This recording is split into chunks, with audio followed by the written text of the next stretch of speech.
सोलापुरातील बेकायदेशीर तत्वावर सुरू असलेल्या बेकायदेशीर ठेकेदारी कारखान्याची चौकशी करा अशी मागणी महाराष्ट्र कामगार सेनेच्या वतीने गेल्या 2 वर्षापासून करीत आहे।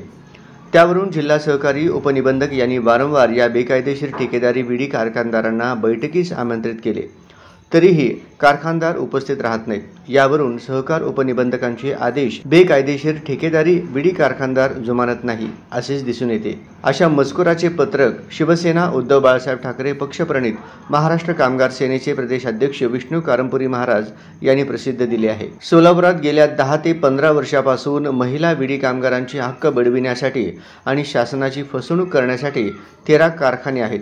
या 13 कारखान्यांमध्ये सहकार कायद्याचा पायमल्ली करून सरकारला फसविणे व कामगारांचे देय रकमा बुडविणे आणि कामगारांना हक्कापासून वंचित ठेवणे असा प्रयत्न चालू आहे।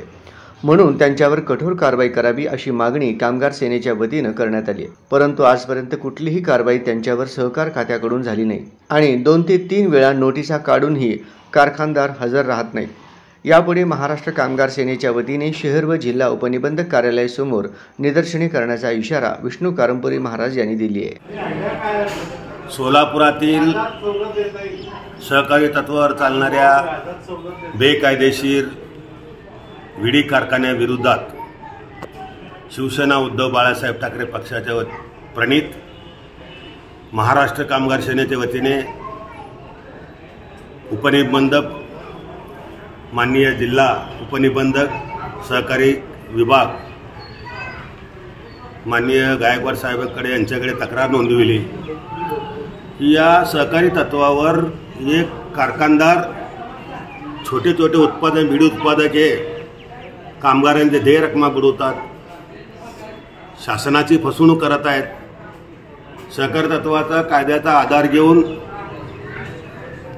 या सहकारी तत्वाच्या कायद्याचा आधार घेऊन गरिबांना बुडवतात, सरकारला फसवतात, कायद्याचा भंग करतात।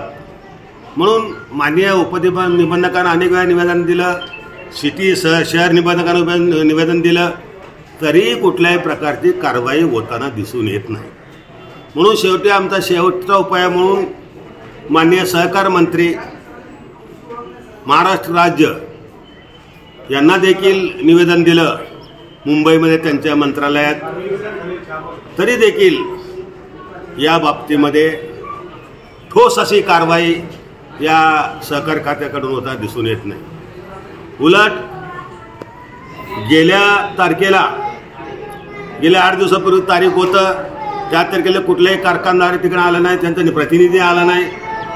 परत आज 5 तारीख दिले, आज देखील कोणताही कारखान्याचा प्रतिनिधी या ठिकाणी उपस्थित राहिला नाही किंवा त्यांचे मालक उपस्थित राहिले नाही किंवा त्यांचा वकील उपस्थित राहिला नाही। यावरून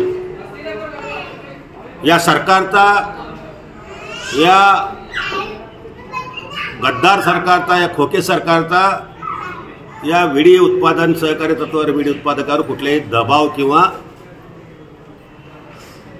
दशक नाही आहे किंवा त्यांना कायद्याचा भीती नाही, म्हणून असे प्रकार घडत आहेत।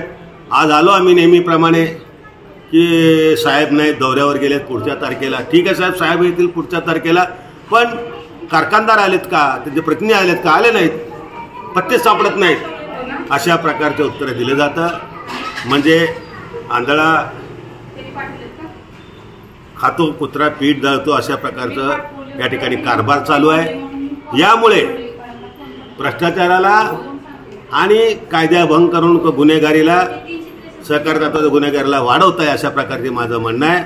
म्हणून आम्ही शेवटच्या या ठिकाणी संधी दिलेली आहे की कामगारासाठी करत असताना आपण थोडं थांबावं, या उद्देशाने आम्ही थांबलेलं आहे। या पुढच्या तारखेला जर त्यांनी नाही आले, उपनिबंधक साहेबांनी काही निर्णय नाही घेतला, तर सहकार खात्याने निर्णय नाही घेतला, तर उपनिबंधक कार्यालयासमोर, शहर आणि जिल्हा कार्यालयासमोर आम्ही भव्य निदर्शनं करू अशा प्रकारचा या ठिकाणी इशारा देतो।